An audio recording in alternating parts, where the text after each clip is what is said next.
Jen, welcome to the Z Marketing Podcast. Thank you for being with us. I'm excited to be here. Awesome. So, for the people who don't know you yet, maybe give us your little elevator pitch or 30-second commercial. Okay, sure. I am Jenn Lederer. I'm a comedian and storytelling consultant. The official tagline is I teach amusing strategies for authentic storytelling in work and life. And I do that using a comedian's formula that I have developed. And I have brought it all around the world to all different industries, helping people learn the art of connection. Amazing, beautifully said. And I can tell you've given a few 30-second commercials in your time. That was very like airtight, like a tight 10. Thank Uh, you. yeah, my pleasure. So, you do both comedy and you're a professional. You're coaching people on how to tell the story of their brand. Um, I think some people might be like, wait, comedian, and you're also like doing kind of business consulting. hmm How do the two come together?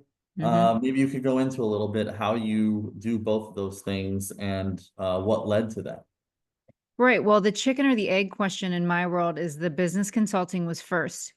And I was doing motivational speaking, and my feedback was always, hey, your funny stuff is where I clicked in. Your funny stuff is what I wanted more of.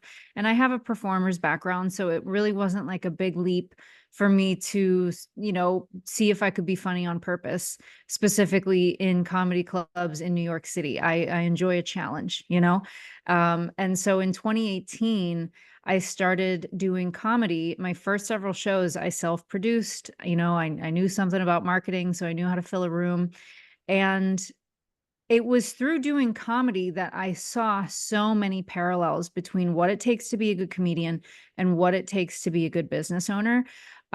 So it was, knowing the business side of things first and then applying what I was doing to work a room, right? To win over a group of people inside of, you have like 5 to 10 seconds on a stage as a comedian for people to decide if they're going to care what you say from then on.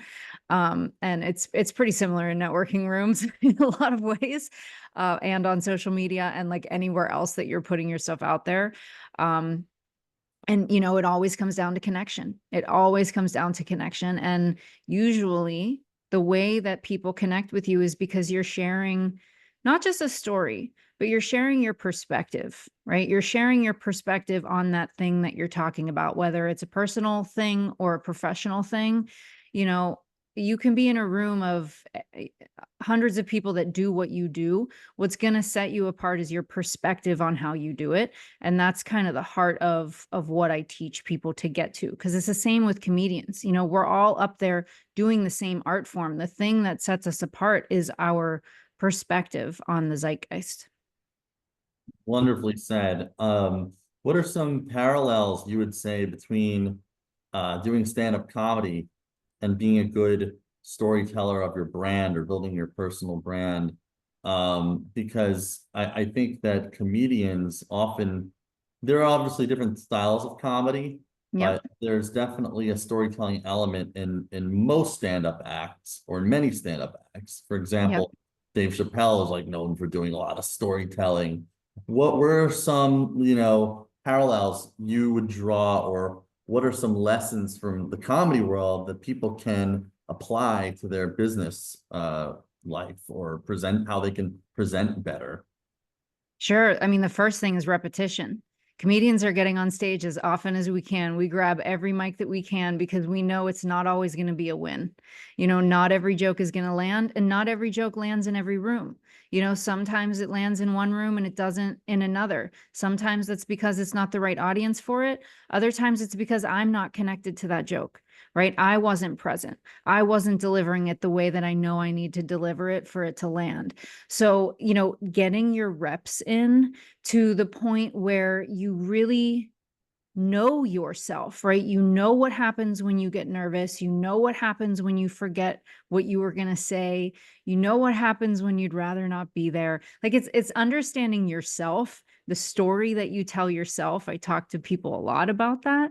because it affects how you show up in a room. It affects how you show up on a sales call. It affects how you show up in every area of your business, whether you're leading a team or just with yourself, whatever. Having repetition so that you really understand, number one, what works, and number two, how to keep going if things aren't going well, right? Like how to build that momentum and how to build that inertia to push through when you bomb, like when things don't go the way that you wanted to. That does not define your career. It does not define who you are as a business owner or a comedian. What defines it is what you do the next day, right? What you do the next time. And if you decide to get up and do it again. So repetition would be one thing. And then what we were talking about at the beginning, having a clear perspective on whatever it is you're talking about. Everybody I talk to mentions Dave Chappelle. Yes, he is an incredible comedian and storyteller. He also has a really strong perspective. And you kind of know what it is, right? Like Sometimes controversial, yeah. It's controversial. But it's also very much his lens of life, like who he is, the life that he's lived, how he grew up, Akron, Ohio. Like there's all of these things about him that are baked into who he is because that's his truth, right? That's his authenticity. And I talk to people a lot about how, when your brand has a strong perspective, people start to know, okay, if I tune in to Zev, I have an idea of how he's going to talk about this thing that's like happening in the industry or even happening in the world. And to me, that's where the connection is. They're not only tuning in to see what you say, but it's like, is it going to be along the lines of what I think your take would be? Because I feel like I know you. I feel like I know your voice. I feel like I know your perspective because you share it all the time and you share it really consistently and effectively. And that's where people like truly are connected to a brand, right? Like you know what Nike's perspective is on being successful. They have, nailed that down from the beginning with 3 little words, but they do it over and over again from different angles. And they just keep, pounding that into their branding. And so having a strong perspective, I think, is key to having a brand that people can connect with. Well said. Yeah, and anecdotally, because I haven't done stand up, although it's something I sometimes toy with. I'd maybe love I to know, I'm going to do. get you to do it. Thank you. I would appreciate that. I need to push into the deep end. And keynote speaking. I haven't done like really any public speaking, very little. Also something I need to do more of. But anecdotally, just from my own observations, watching a lot of stand-up comedy, listening to podcasts, I think a few interesting kind of parallels that I've noticed is timing. Like being a great speaker that everybody wants to go to at the business summit, or being the comic that everybody likes. A lot of it comes down to timing, like knowing exactly like when to say what. Not sure you could even teach that so much, but timing is a big part of it. Another You thing. can teach, but here's the thing. You experience that. You experience that by being present in the room, right? There's a difference between someone who shows up to talk at an audience and someone who shows up to be with the audience. And so you learn how to pick up cues in a room. And there have been plenty of times where I get on stage, I think I'm about to do one set and I change it midway through because it's like, okay, let me just turn. And that doesn't mean that you're contorting yourself and suddenly pretending to be someone else. It's just that I have enough material that I know what's probably going to connect with different people at different times in different parts of the country, different parts of the world, whatever. And so that, yes, to the timing for sure, but also like being present and not just talking at people, because people can feel that, like especially in 2025. Oh yeah, for sure. So yeah, that brings me to my next point, and you're right. I probably should have started with this. Being able to read the room, as you said, and the audience, and having empathy for your audience, which is so important in marketing and sales. So, in my world doing marketing, it's all about understanding the target audience, the buyer persona, what they want.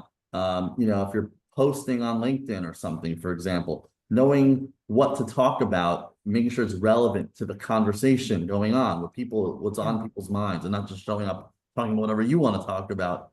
So being able to read the room and the audience and respond. Another thing that I think is a strong lesson for business from comedy is how to handle rejection. Like you said, soldier through the room, so soldier through it, or how to pivot when maybe you're not getting the right response from, the audience. And be able to push forward and adapt. And I think that's true too. You're on a sales call, the energy on the other side isn't matching yours. That could pull you down into negativity, or if you're putting up a post or you're putting up an ad, it's not landing quite as well as you thought. Like knowing how to make adjustments and adapt and pull through it, soldier through it, and keep going and persevere. So I think that's just another lesson. But yeah, feel free definitely if you have anything to add to that. Those are just some things that I've noticed. Absolutely. And seeing it as a creative process. I think I've always naturally looked at business from that lens because I went to school for dance. That's what I earned a BA in dance. That's what originally brought me to New York. And so first of all, I've always had a connection to my physical body, which has done a lot for me, having a connection to my intuition, to being able to read a room, to being present in a room. Like there's a lot that I've benefited from having that training. And a lot of my work is reminding business-minded people that they are also creative. And that when you can look at your business from that lens, it is way more fun. Right. And B, you come up with better ideas, right? When you're allowed to be wrong, when suddenly the stakes are allowed to be low, put yourself in a sandbox. You know that the castle you're about to build is going to get squashed, whether it's by your sibling, whether it's by a wave, something, but you're still building it, right? You're building it because it's fun. You're building it because you're seeing what you can get out of the sand today. That is my approach to performance and my business. That's usually my best way for sustainability, so that it's not a zero-sum game of was I successful or not. It's like I'm just in the game. That's just what it is. That's such a great mindset, not just for performing on stage or business, but for life. I would call that a growth mindset. I think I started more as a creative. And when I say creative, I was writing more like, fiction, or I did do some journalist stuff like in college, and I thought about going down that path. But I think getting more in touch with the business side, learning marketing, teaching myself all of that. And also once I started writing, like you said, funny on purpose, writing not just, for myself, but for clients who are finicky and have very specific ideas in mind of like how they want to communicate their tone or their brand, and not taking all the feedback personally. Like you said, it doesn't define you, and sometimes it's not even good or bad, it's just about fit. And being able to get over that and say, hey, this is an ongoing, like, have fun with it. This is a learning process. It's not about I have to prove to myself I'm the best. It's like, no, it's a journey of discovery and learning. Mindset by Carol Dweck, which I know a lot of people have read. That was big and influential on me. So I really like that perspective that you brought. Oh, one other thing I wanted to add that I forgot before about the comedy versus presenting, and I think this could segue us into how to give a good keynote speech, or speak at your local chamber of commerce or whatever, or a networking group call. I think comedians have to be very airtight and concise. There's not a lot of room for more so than just a general speaker. You know, and I think that's great training for good speaking, just like I think writing copy or journalism was great training for any other kind of writing, is you gotta be concise, you gotta get the message across. How would you say how important is that when someone's giving a pitch or someone's presenting, that they really choose the words carefully and get concise and not ramble as I'm doing at the moment? Simplicity is everything. You know, more often than not, the thing that you will remember if you go to like a multi-day conference is the most simple message that you received, right?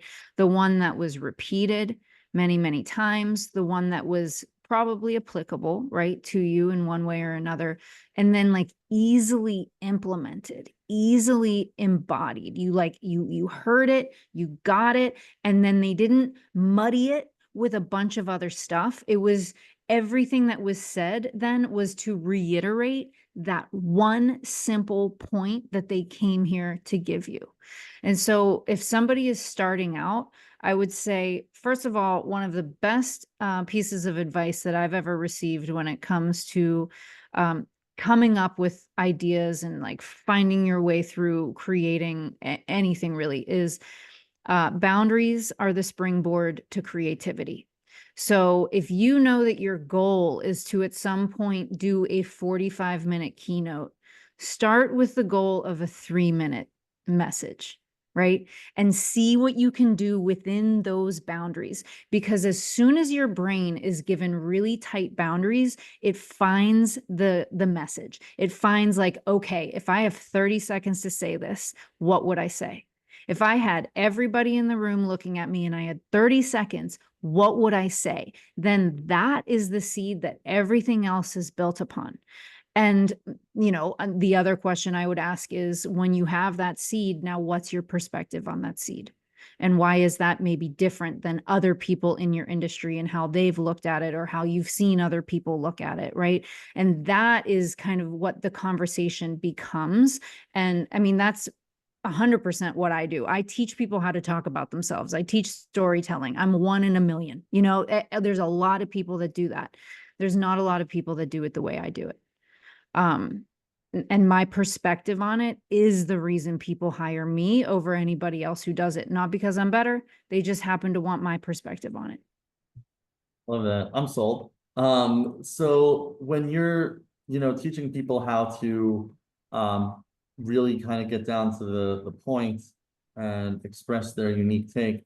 First of all, what you said about boundaries, it was really great. You just said that limitations or the springboard for creativity. Boundaries are the springboard for creativity. That's it. So that really speaks to me as a social media marketer. I think some people will say things like, this is unfair. How am I going to express on X in 180 characters, now 250 or whatever? Or, how do I tell my story in a reel or Vine, that used to be 6 seconds. Oh, yeah. I remember Vine. Every social media platform has its limits, although they're increasingly becoming more and more similar, but they all have their unique thing. And I actually think that's part of the fun. You get the story tell in a different way, natively to each platform. You adapt within those limitations, and that sometimes brings out more of the creativity and innovation, and maybe even things you wouldn't have thought were there. Like sometimes taking the same post from Instagram and then adapting it to an X post. It's amazing what ends up being shining to the fore of like, this is the main idea, so to speak. Totally. And you know what? Yeah. Can I just add to that for a second? When it comes to when people think, I don't have enough time to give everything that I want to give, great. Leave them wanting more. Leave them wanting more. Do not feel like you have to give your life story and prove every single theory that you know is true and helpful in order to really, you're just looking to validate yourself at that point, right? And like feel like everything I know is so important that I must distill it to the masses immediately. Like, chill. If you have 120 characters to work with, maybe you're just writing more posts, right? And it's like more of a drip that people are then following. Because if you're writing it in a way that creates curiosity, that creates engagement, like that's the game anyway. It's not how effectively can you fit an entire thought within that. It's how do you make your followers and make your audience engage with what it is you're doing. Right, and generate the results. And that's such an important point. I actually didn't even expect. I love how the conversation went in this direction, and we're giving some really practical content creation tips here. I know that I've worked with people on their writing, And, you know, you need an outside person, because I've sometimes needed to be put in my place, you know, someone help me with the same problem that I've helped with others. And that problem is resisting the urge to what I call idea stuff, where you want to just like cram everything into that LinkedIn post as if it's your manifesto, magnum opus or something, or into that chapter or whatever. It's good to break it up, and you know there's going to be other posts, there's going to be other books, other videos, and like Voltaire said, to tell all is to be a bore. So like, and you said, you know, leave them wanting more. It's not imperative to just say everything, because then if you do that, it's like word vomit and people tune out, they zone out. You know, get them, pique the interest, get the attention. That is one of the hardest things to do today in 2025 with so many social media platforms and devices, getting the attention. Once you get the attention, then you can adapt your content to the new context of consideration stage or loyalty, or, you know, wherever they are in the buyer journey. And like you said earlier, to do that, you got to read the room. So what do you tell clients that walk into your office or have a Zoom with you and say, you know, there's nothing interesting about me. I don't have an interesting life story. I'm just a regular, boring person. I don't really have any unique take. Everything that I think about my industry is probably what a million other people in my industry would say. Yeah. How do you work with someone who says that? I can't think of one person who's ever said any of that to me, to be honest. Maybe it's just because of the kind of people that are attracted to working with me. Like, I'm not really giving that vibe. You So attract people who think, I guess, they have something very unique to say. I But attract yeah. disruptors, I attract visionaries, I attract people who are out here to learn the rules just to know how to bend them. Like those are my people. But let's say I was talking to somebody like that. I would start by telling them they were absolutely right. I'd be like, that's great. You're the most vanilla person I'd ever met. And a lot of people love vanilla. A lot of people would choose vanilla over anything else, especially pistachio. You know what I mean? Like that's not for everybody. And what I'm getting to, Zev, is the first question that I have people put into their body when they work with me is asking, what works about this? Every story you have about yourself is benefiting you in one way or another. What works about you believing you're not special? You get to stay small. You get to have every excuse in the world why you shouldn't show up, why no one should know you exist, why you don't have to market yourself, why there's no point in going to networking events. There's a lot benefiting you in that story. So I'm going to validate you. I'm going to tell you you're absolutely right. And then we're going to sit in that truth and see how you really feel. Like that's what I will do, because I'm not here to convince you of anything that you don't already know about yourself. I'm here to pull out what you know is true. And if you want to tell me that you're vanilla, I will go with that. I will put a little fudge next to you and see if maybe that interests you, but it's going to be your choice. Do you know what I mean? Yeah, maybe a little strawberry in there too. No, Whatever. And now all of a sudden they're coming with all the ideas. They're like, some strawberries, maybe this, maybe that. As soon as you give yourself permission to be where you are, it's incredible what you will feel willing to do, not out of shame, not out of proving yourself, not because then maybe I'll be worth it. Like, true creative expression comes from that space of you are allowed to be right where you are, and let's work with this. wow. I almost feel like besides training people how to get better presenting and things like that and network, it's almost like a therapist. I mean, like that's I think sometimes you know, people don't always know what they have to offer. Maybe they need to find that their authentic voice, or maybe like you said, they're making excuses. They're afraid to put themselves out there. So they're kind of hiding in a way. And Let's it's proof that, hold on one second, let's just stay here for a second. It's proof that you are a storyteller, because you are telling this story about yourself and you're bought in, right? You believe it. So then what would happen if you know that you are that powerful of a storyteller? And then what would happen if you chose to write a new story? Yeah, that's inspirational. That's the thing. You can always write a new story. Like you can I used to work with a coach, and like she would say, like, we tend to always be right, in the sense that we want to be right. So whatever story you're telling yourself, that's probably the one that's going to be. And as soon as you decide you want to change that story, that's when things can change for you, and for the better. So, I mean, let's take a person, they do have, they're working with you. They know that they have something unique to offer. They have stories they want to share, but how do you help people find a unique voice? Because I think there's a lot of people who are very charismatic, they're great at speaking, but they haven't found their unique take on the industry yet. I mean, obviously you have some Mhm. people who they've been in the game for like 40 years, they have a very unique perspective. Now it's just, how do I communicate that? But Yeah. a lot of people who I think are good communicators, but it's like they don't know what's their unique take, or sometimes they are consciously or unconsciously imitating big speakers, like they're trying to sound like Gary Vee, or they're trying to sound like Grant Totally. Cardone, or I don't know, Totally. somebody else, and Tony Robbins, and Yep. they're just like, maybe they're not even doing it on purpose. You see Hmm. this with new singers too. Sometimes they're trying to sing like Christina Aguilera or somebody. I don't know. And how do Hmm. you help them find their own voice?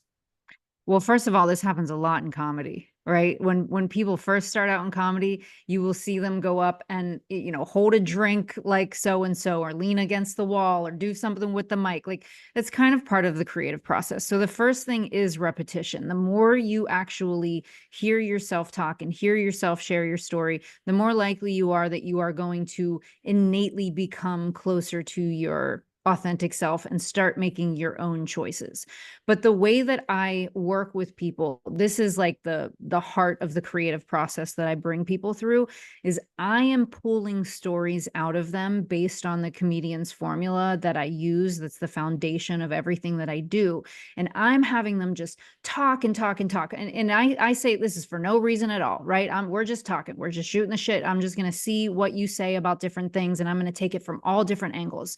What I'm looking for in those conversations are the through lines, because you are you are you. And, at some point, I start to see commonalities of your perspective, the way that you talk about this, the way that you resist that, the way that are really excited when we talk about this. And there are, when you learn how to kind of put everything on the table, which is what we do with stories, and I get a bunch of different anecdotes from you and a bunch of different stories, then we step back, we take distance from it, and I reflect to you, here's what I'm seeing, right? Here's what I'm hearing over and over again. And, does that resonate? And then they do the same thing. Now that you're seeing these stories from a distance, now that you're kind of seeing them all in the same place, what do you see? Right? What it's pattern recognition ultimately that can help you define, oh, when I'm not trying to be anything, when I'm not trying to be anyone, this is who I am. This is who I show up as. This is the perspective, the tone, the outlook that I have.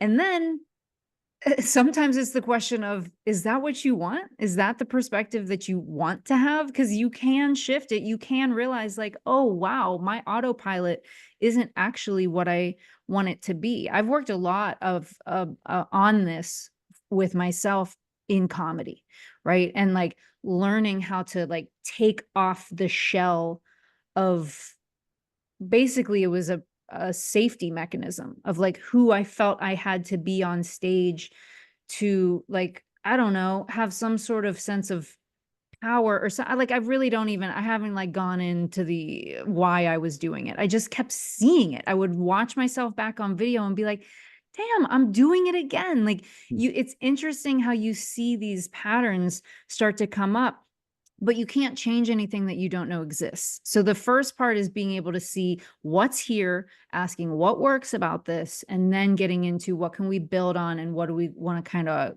shift away from. This is just sort of a random question that popped in my head as you were speaking, but how important do you think it is to maybe, like, we all have influences, like no art or anything good, new ideas come totally out of thin air. Um, we all have we have things we have to take in, for sure. So you watch the great comedians, you listen to the great singers, you read the great books, whatever. But maybe is there a point where you need to tune out everything? Like, don't watch the content creators. Focus on creating content without consuming anything for a while. What's the balance, you think, of like consuming or getting inspiration versus sort of like, I just have to be myself and I'm going to ignore the outside noise, if that makes sense? Yep. I do a little bit of both. Once it comes to like, okay, I know I really want to sit down and write this longer set, I tune everything out because there is a way where you will take on someone else's voice. Like if you're reading a book and you're a writer, you will kind of realize like, oh, I'm starting to make choices like the writer of the book that I'm reading. Yep. And so, yes, I do tune everything out, specifically comedians if I'm writing comedy. But if I'm in a space of not feeling inspired, feeling creatively stuck, feeling like I'm not actually wanting to write right now, then I will actively consume as much as I can. And I consume it with the lens of looking at the choices that they're making. So it's not just like blindly consuming it, it's almost like a study of it and kind of understanding the formulas that I'm seeing. And then using that, it's not so much as like sounding like them or looking like them, but understanding the different techniques that they're using.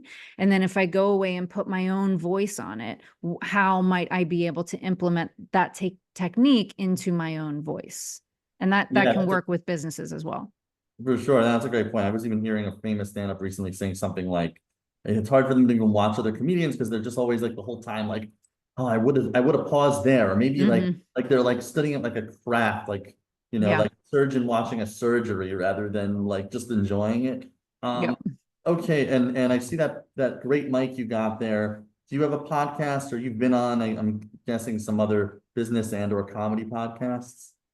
I have. I haven't really done a lot of interviews lately. I've kind of been like deep in my own process and just doing shows around New York and really focusing on building my business. I've been doing a lot of in-person networking, and virtual networking. Like I slimmed everything way down in the last year. I was doing a lot of like wide range outreach and podcasts, and I slowed down on that intentionally, but I am building back up with more podcasts and stuff now. But I don't have my own podcast at the moment. I think I am the only comedian without a podcast at this point. Yeah, I know. There's even, and I think I love a lot of podcasts I listen to are comedians, but there is the majority of the podcast comedian, so to speak, that Yeah. people don't go on stage and they just make these silly podcasts. But I think it's a great medium, one of the great mediums to communicate with Hmm. the audience. So you pushed me into some public speaking and stand up. I'll push you to start a podcast. Where can people find you? Where can my listeners, viewers find you for either for both your comedy content as well as to learn more about your business presenting, personal brand coaching services? Yeah, my website's going to be the easiest place to find anything you want. So JennLederer.com, JennLederer.com, and I'm Jenn Lederer on all of the socials. Awesome. I'll link that all up in the show notes. Jen, it's been a pleasure. Thank you so much for doing the show with us, and we'll definitely love to have you back on sometime soon. This was great. Thanks, Zev. Thank you.